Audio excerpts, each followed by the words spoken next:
Okay, in this video, what we're going to do is we are going to show you how incredibly easy it is to hook a radio transmitter up to your computer for your light displays. My first year, before I started, this is probably the most intimidating thing because I couldn't imagine. I just didn't know how it worked, but it's actually very, very simple. The hardest part is choosing a good transmitter. At first I picked up the whole house transmitter and it was awful. But then I went with this one, which is the Mobile Black Box Eclipse 4000.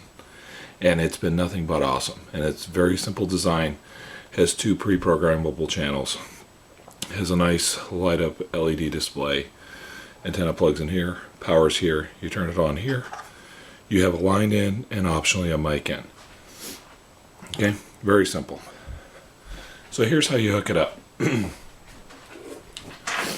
So with just about any radio transmitter, now it's a good idea. Now this one's not as important, but you always want to have your antenna attached before you power it on.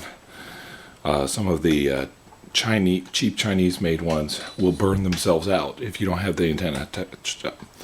So it's just a little B and C connector, attaches onto there, you twist it, and you have your antenna. Now you can take this and you can extend it all the way up.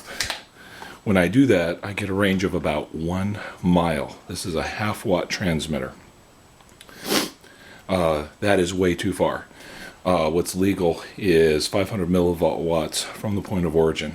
Now I have a lot of interference here, so I need a little more power to get over it. So what I do is I transmit with the antenna fully retracted, and that's just enough to play just in front of the house.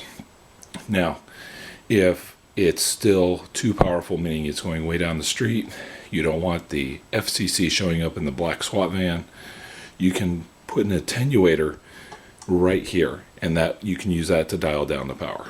Okay, so we hooked up the antenna. Now we just go through, we gotta hook up the power.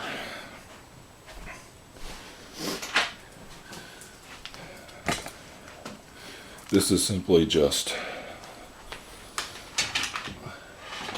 a little power brick. Plug it into the AC.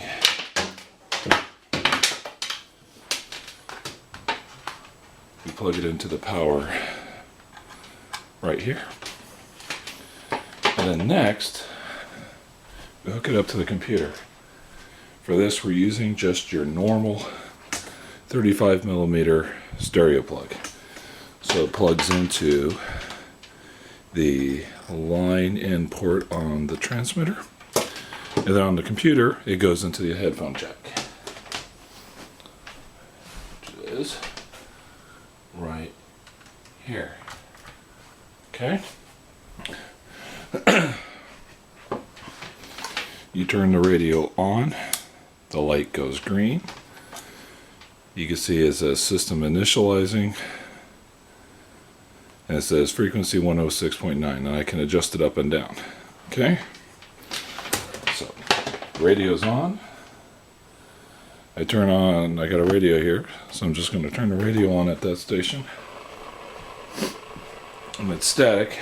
I come over here, I hit play. I dedicate this house to the Griswold family Christmas. Now it's a little staticky because it's very close. I just hold it a little bit away, and it's great. This is an extremely clear transmitter. Never had a problem with it.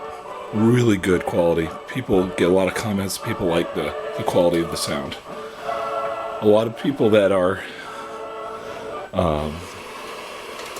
very good with soldering prefer the Ramsey transmitter. I suck at soldering, so I went with the Mobile Black Box.